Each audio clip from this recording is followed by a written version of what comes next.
They dumped my homemade cake in the trash right in front of me. Then they told my husband I wasn't welcome at Christmas.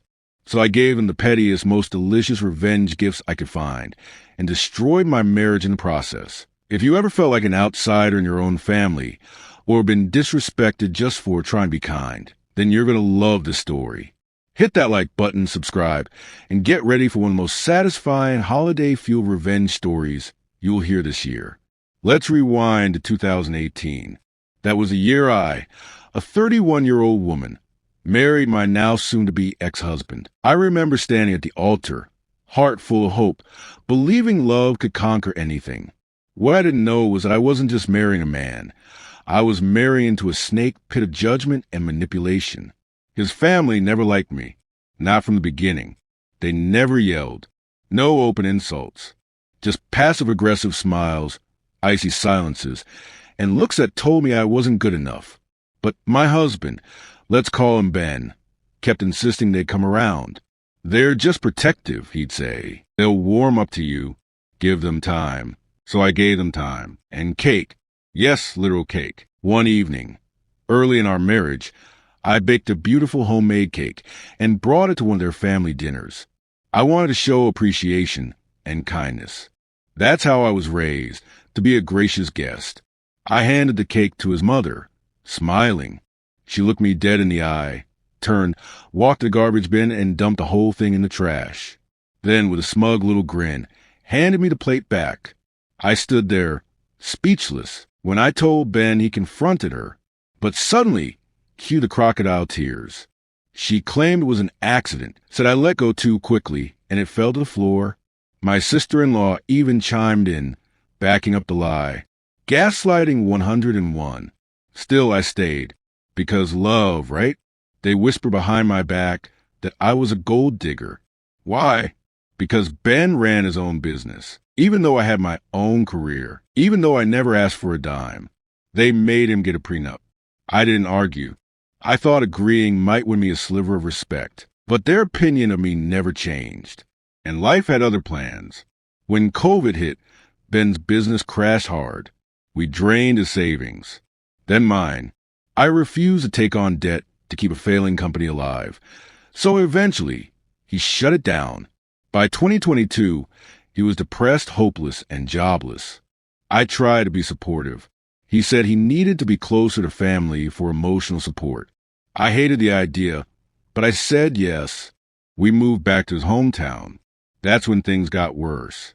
Ben decided to only work part-time while he tried to rebuild. That meant I became the full-time breadwinner. I paid the bills. I bought the gifts. I handled everything. And like a fool, I thought maybe, just maybe, if I bought them thoughtful, expensive Christmas gifts, they'd finally accept me. Every family gathering, every monthly dinner, I smiled. I sat quietly. I tried to fit in. But every time I opened my mouth, the room would go silent. Eventually, I just stopped talking. Then came the final straw, early December. Plans were finalized for Christmas Eve and Christmas Day. A few days later, Ben came home looking uncomfortable. That's when he said the words I'll never forget. My family decided they don't want you at Christmas this year. You ruined the family vibe. No emotion, just those words. I paused, numb. Then I said, fine, we'll do our own thing. And then he looked away and mumbled, I'm still going. That was the moment I knew my marriage was over. The switch flipped. Not anger, not sadness, clarity. So I got to work. I returned every single expensive gift I'd bought for his ungrateful family. And in their place, a pair of hideous novelty business socks for his dad, a bottle of cheap store-brand shampoo for his mother, the nastiest dollar store perfume I could find for his sister, and for his brother's chihuahua, a giant rawhide bone so big the poor thing couldn't even open his mouth around it. Total cost? About $23. Total satisfaction? Priceless. The $600 I saved? I used that for a deposit on a new apartment. Christmas Day, Ben came home red-faced. You humiliated me, he shouted. You embarrassed me in front of my whole family. I looked him in the eye and said, why would I buy nice gifts for people who don't want me around? He didn't have an answer. A week later, I filed for divorce. Thanks to the prenup, his idea, remember, he's not entitled to a cent of my savings. We were required to keep separate accounts. I stuck to that rule. Now, he has no job, no business, no rent money, no car insurance. Not my problem. Some of my friends say I was petty, that I went too far.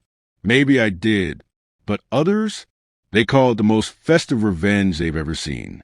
That Christmas, they expected me to shrink, to stay silent, to smile through their cruelty. Instead, I walked away with my dignity and my savings intact. And Ben, he lost the only person who ever stood by him when things got hard, all for a family that never respected either of us. Revenge doesn't always have to be loud. Sometimes it's the quiet, deliberate choices, the ones that protect your peace and expose the truth, that hit the hardest. Because the best gift you can give to toxic people is distance. If this story hit you right in the feels, smash that like button and tell us in the comments, what would you have done? And don't forget to subscribe for more emotionally charged revenge stories every single week.